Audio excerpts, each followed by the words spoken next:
Kemudian yang harus kita garis bawahi, secara umum itu berjalan dengan baik, aman dan lancar. Itu udah sebagai ya keberhasilan kita di dalam melaksanakan kegiatan ini. Walaupun kendala di lapangan itu pasti banyak dan tidak mungkin ada yang sempurna, karena kesempurnaan hanya milik Tuhan yang Maha Kuasa. Itu sudah pasti. Nah, kemudian saya sangat berterima kasih kepada seluruh panitia yang sudah terlibat, ya kan, terutama Bapak Pembina, Bapak Camat, kemudian Bapak Ketua Panitia, termasuk seluruh panitia yang sudah terlibat mensukseskan kegiatan kita. Ya, harapan saya ke depannya yang hanya numpang nama saja, ya kan, mari sama-sama kita bertanggung jawab. Ya, budaya kita memang seperti ini. Memang ya pemimpin itu harus tahan dengan kritikan, karena kritikan itu bersifat untuk membangun. Memang kita berbicara itu gampang sekali, tapi pelaksanaan nol aja seperti itu. Diharapkan kita bukan seperti NATO, no action talking only, no action, tidak ada tindakan talking only, hanya berbicara. Saya senang tadi semua antusias untuk memberikan masukan untuk perbaikan kita ke depannya. Kembali lagi dijawab dengan anggaran. Memang benar, segala sesuatu itu butuh anggaran. Saya berkaca dari Sumatera Utara, Sumut, semua urusan memakai uang tunai, beres itu semuanya kalau ada uang. Tapi kita punya rencana banyak, begana, begini, begitu. Anggaran tidak ada, bagaimana mau bekerja? Tidak mungkin. Ini banyak yang bekerja, saya nilai sudah merah putih. Saya akui betul, seperti Pak Alfonso, luar biasa. Orang tua tapi semangatnya luar biasa. Hal-hal seperti ini yang perlu kita contoh. Kemudian Bapak Seksi Olahraga, wajar juga ada yang pusing kepala. Pak, ada yang ditunjuk untuk pembantu-pembantu Bapak, supaya nanti dalam setiap pertandingan itu harus ada yang bertanggung jawab, seksi-seksinya lagi. Di bawah Bapak harus ada lagi, jangan Bapak semua. Bapak secara umum. Makanya tadi yang dibilang sama Pak Nils, struktur organisasi sudah bagus, tapi pelaksananya tidak. Ya, pengawasan, fungsi pengawasan itu. Jadi dalam fungsi manajemen kan sudah ada itu. Selanjutnya saya sangat berterima kasih sekali lagi kepada rekan-rekan khususnya, karena di dalam puncak perayaan HUT RI itu sebenarnya momentumnya atau yang utamanya itu hanya di detik-detik proklamasi, itu di hari hanya 17 Agustus. Yang lainnya itu hanya untuk memeriahkan. Dalam rangka itu supaya kita euforia, senang, tapi dengan yang tidak kebablasan.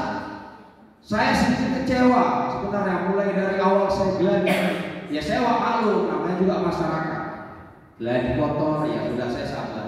Geladi bersih seperti itu yang direncanakan harusnya jam 9 sudah saya share, sound system belum siap, ya kan? Terakhir jam 12 juga, akhirnya saya tidak sholat Jumat. Ya tidak apa-apa, sekali tidak sholat Jumat tidak apa-apa. Itu. Ya, saya tetap optimis di hari H berjalan dengan lancar, luar biasa. Ini tidak main-main, Pak. Tidak main-main. Saya ngomong sama yang kecamatan lain, benar yang bilang sama Pak Selus tadi. Saya sampai turun tangan. Siapa ingatnya? Majen TNI. Walaupun beliau bukan tentara, tapi masih aktif. Dan dari pusat, itu suatu kebanggaan bagi kita. Maka tampilkan yang terbaik. Alhamdulillah pada saat upacara, beliau sebelum membacakan, kalau yang mengikuti upacaranya, sebelum beliau membacakan amanat dari Menteri Dalam Negeri selaku Kepala BNPB, Bapak Tito Karnavian, beliau mengucapkan sangat terima kasih, berjalan dengan lancar, baik. Nah, itu udah suatu, kita diberikan ucapan seperti itu aja sudah senang, nggak perlu kita dikasih uang, dikasih apa, itu udah suatu penghargaan bagi kita. Seorang pimpinan dari pusat memberikan apresiasi seperti itu. Nah, ini diharapkan seperti itu. Kemudian berlanjut, saya yakin di penurunan sampai saya bilang, Pak Camat, demi kehormatan Pak Camat selaku inspektur upacara, ajudan biar dari anggota kami, Pak, tidak usah dari ASN, saya bilang. Ya makanya betul yang hadir perangkat desa, ya cuma Pak Sekdes Banai, itu pun karena mau jadi ajudan, kalau nggak hadir. Makanya saya harapkan, tolong, mungkin kalau kita mengharapkan sekolah berat juga Pak Camat, nggak mungkin. Ya aparat desa, bapak desa, BPD itu kita sampai mencegah. Tanya Pak Babin saya, bagaimana Pak Babin saya? Saya sampai keras kan, saya sebenarnya nggak mau ngomong keras, karena saya berpikir saya tinggal 1 bulan lagi. Jadi saya ingin memberikan kesan yang baik kepada masyarakat. Ya kan saya bisa saja, cuma kan untuk apa?